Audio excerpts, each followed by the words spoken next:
The chair recognizes the gentleman from Texas, Mr. Green, for 5 minutes.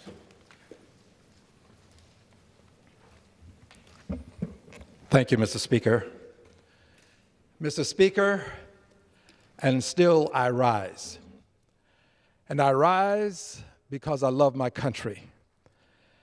I rise today on a mission of mercy. I'm on a mission of mercy for people that I will likely never meet and greet. Perhaps by some fortuitous circumstance, I may encounter some of them. But I know not who they are currently in the sense that I know them personally. I rise on behalf of the many people who are seeking asylum.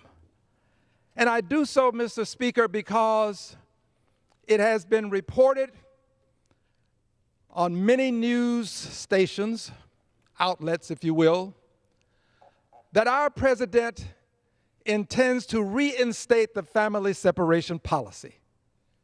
I rise on a mission of mercy and I make an appeal to the most powerful man on the planet Earth.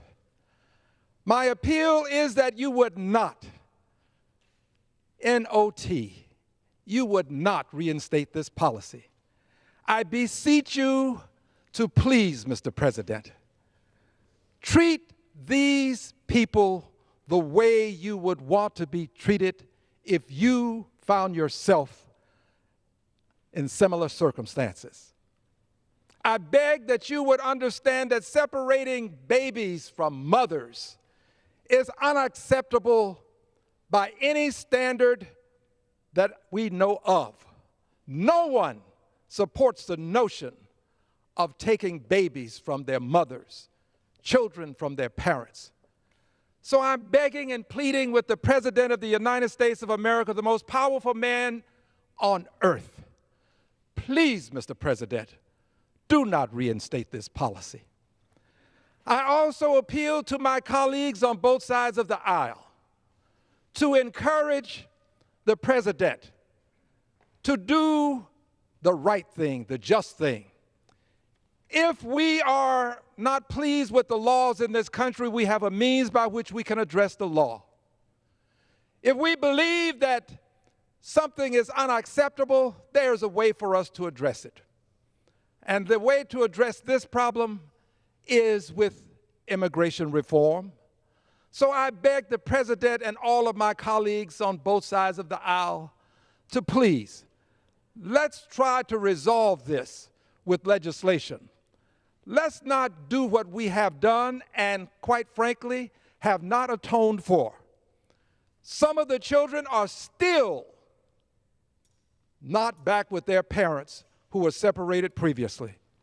This is the United States of America. This is not what we do. We don't take children from their parents and then place them in places where we cannot find them such that we can reunite them. This is my appeal, Mr. President. And I make the appeal because, as a member of Congress, I believe that at some point we're going to have to account for the actions that we engage in while we're here. I don't want it on my record that while I was in the Congress of the United States of America and I had the opportunity to at least speak to power, to speak truth to power and make an appeal on behalf of those who are among the least, the last, and the lost. I'm making my appeal. I'm doing what I can to help those who are fleeing harm's way. Mr. President, you don't have to do this, and I beg that members of both parties would please encourage them not to do so. This is a moment for us to reflect and a moment for us to demonstrate to the world that what we preach, we will practice. We have for years encouraged other countries to take in refugees.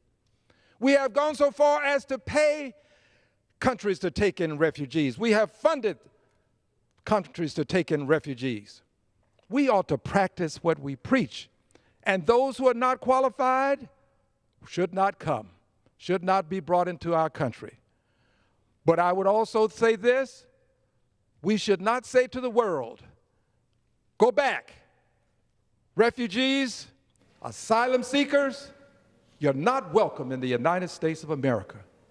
This is not the country who would proclaim such a thing. Our laws we stand on, and I stand on those laws. I yield back the balance of my time. Members are reminded to address the remarks to the chair.